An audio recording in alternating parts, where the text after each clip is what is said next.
This list focuses on value, meaning guns that will not break the bank but still do a job. I tested, shot, and lived with many of these platforms enough to know what they are good for, what they are not, and who should consider buying them. This review is presented by my channel, Scoper360, and now let us walk through the list from 10 to 1 and dig into the specifics, the features you need to know, real-world impressions, objective strengths and weaknesses, recommended uses, and realistic price expectations, including the additional purchases you will likely make.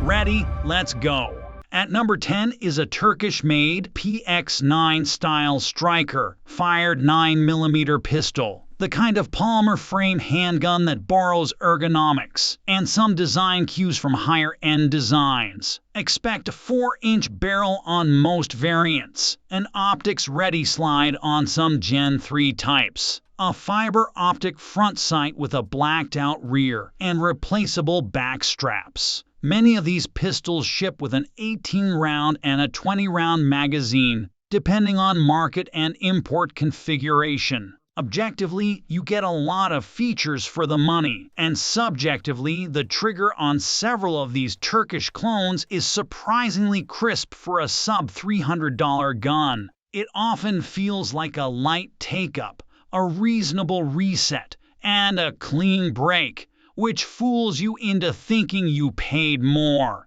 The ergonomics are comfortable for a wide range of hands, and the grip texture is grippy without being abrasive. In my limited testing, a few hundred rounds pistol ran well, but quality control can vary by batch and importer. These models are not yet time-tested to the same degree as mainstream OEM pistols, which is why I place them at number 10 rather than higher. Use this as a feature-rich range gun, or for someone who wants a duty-style look on a tight budget, but do not treat it as a guaranteed long-term carry piece unless you verify the particular serial number and batch you bought. Buy spare magazines and be prepared to service or replace parts if you plan to put heavy round counts through it. Number 9 is an H&R Harrington and Richardson single-shot 20-gauge break-action shotgun.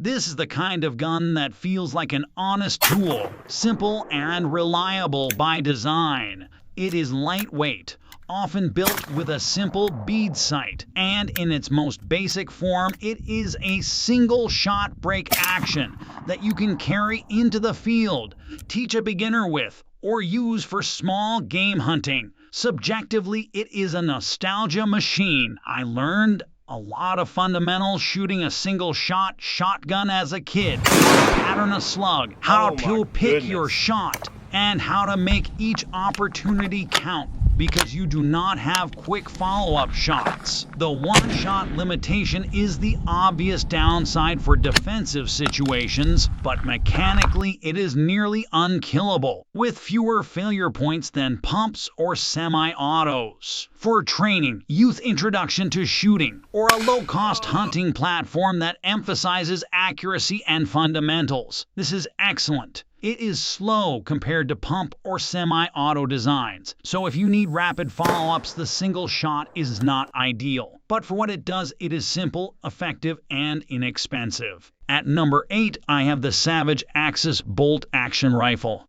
commonly available in .223, 308, and other calibers. This is a true entry-level bolt gun that shoots better than it looks.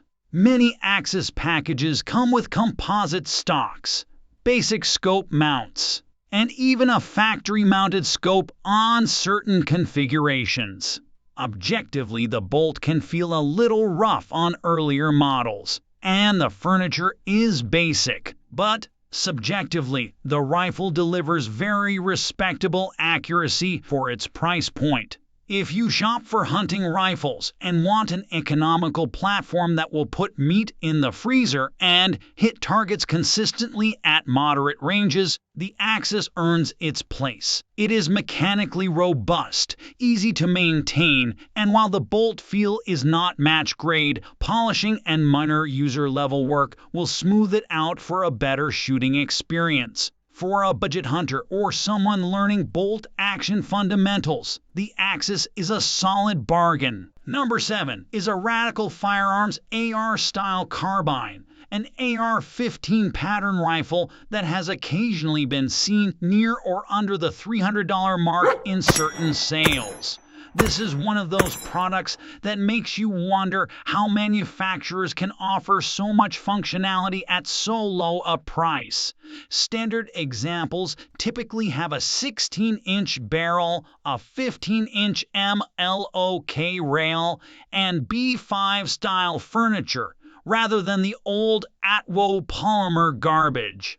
They tend to come with mil-spec controls and a functional trigger for the price. Subjectively, many of these cheap ARs are downright impressive out of the box. They index well, hold reasonable accuracy at 200 yards, and will take a number of magazines without fuss. Reliability is often good enough for hundreds or even thousands of rounds, but for long-term serviceability you should expect to swap parts early and treat the rifle as a platform for upgrades rather than an heirloom. These carbines are perfect for beginners who want to learn AR fundamentals, a budget home defense carbine, or a first AR for someone not ready to invest $1,000 up front.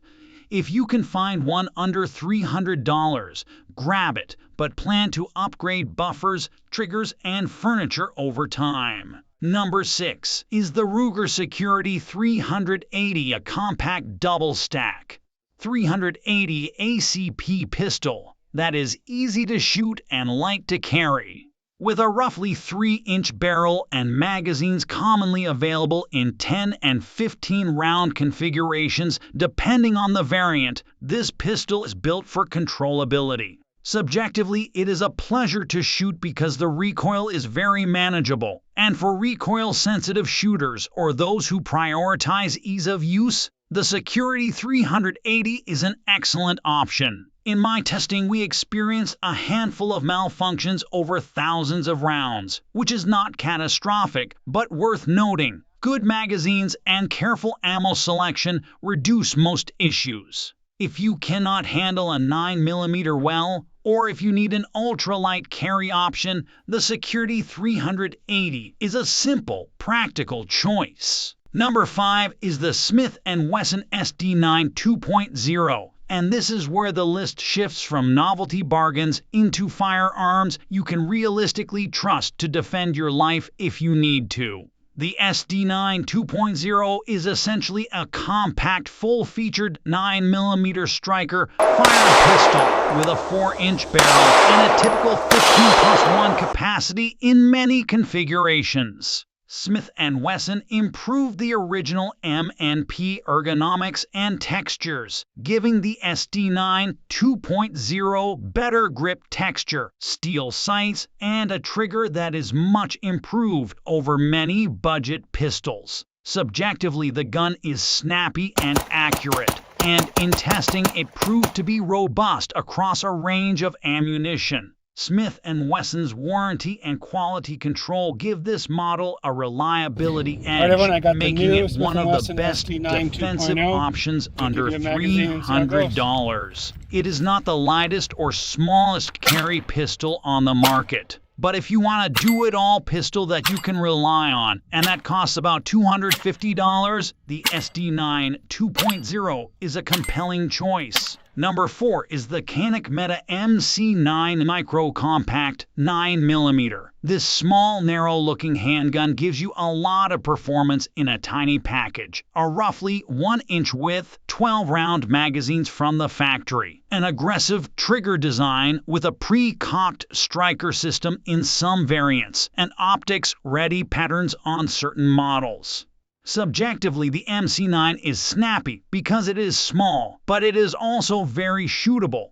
The trigger reset is quick and positive. The steel sights are usable. And for a small frame 9mm, the MC9 handles better than many competitors. In my experience, this gun ran reliably through 1,000 rounds in some configurations. And for someone who needs deep concealment with real 9mm performance, it is extremely hard to beat under $300. The trade-off is increased perceived recoil and a grip surface that may be too small for very large hands, but the balance of concealability and performance makes the MC9 a great option. Number 3 is the Ruger 1022, the iconic semi-automatic .22 long rifle. This platform is legendary for being fun, inexpensive to shoot, and endlessly adaptable.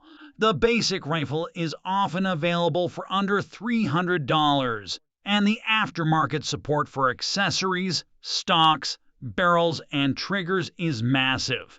Subjectively, the 1022 is perhaps the single best training and recreational rifle you can buy. It is light recoiling, cheap to feed, and accurate enough for serious plinking and small game hunting. Ruger built a reputation on this rifle because it is simple, reliable, and forgiving. If your goal is low-cost marksmanship practice or a rifle that will introduce new shooters to the joys of the range, the 1022 is my top recommendation for fun and economy combined. Number 2 is the CZ-10C, a 4-inch barreled 9mm striker-fired pistol that in recent years has become a favorite among shooters who want premium ergonomics and an excellent trigger in a relatively affordable package. The 10C's low slide mass, well-shaped grip, crisp trigger, and very usable steel sights make it feel like a gun that should cost more than it often does. Subjectively, the P10C shoots soft, points naturally, and allows very fast follow-up shots because of the combination of ergonomics and trigger design. Recent sales often push some 10C models near or under $300, and when you can find one at that price, it is hard to argue with. CZ's long history of building reliable, robust designs supports the PSC's reputation for someone who wants a single all-around handgun for both range time and reliable carry. The PNC is my top pick if price lines up. Finally, at number 1 is the Mossberg 88 pump action 12 gauge.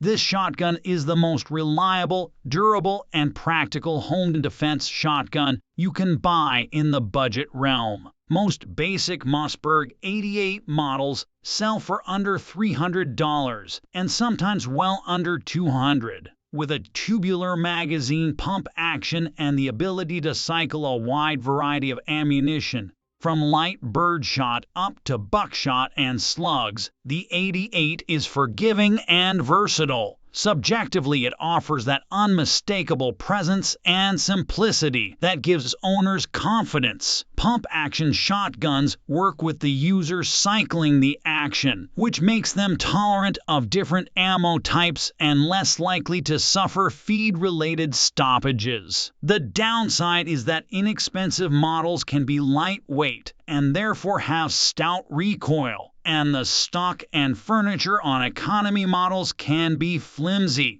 Those are easy things to upgrade over time, and the core action will usually take thousands of rounds and keep working. For home defense and simple reliability, the Mossberg 88 is the winner in the under $300 category. Now let us be blunt about the true cost of buying a $300 gun.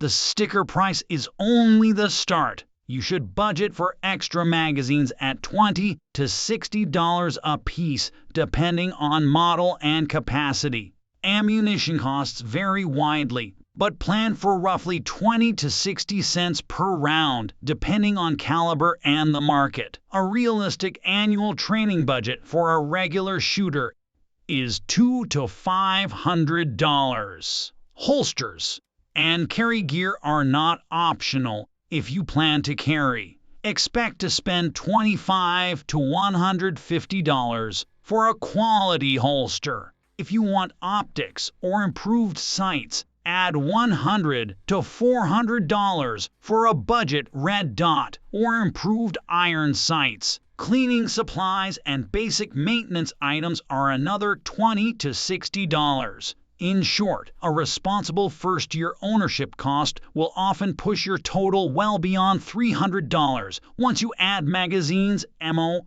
a holster, and training.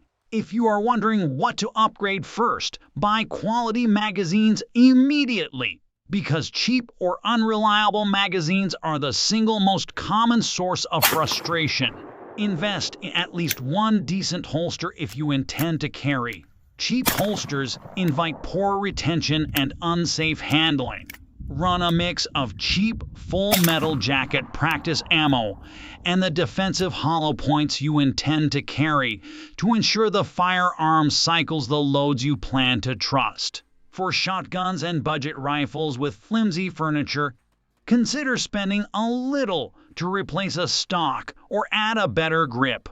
Ergonomics upgrades frequently transform an inexpensive gun into something much more pleasant to use. And above all, do not skimp on training. Time behind the trigger is the most effective way to improve your performance with any firearm.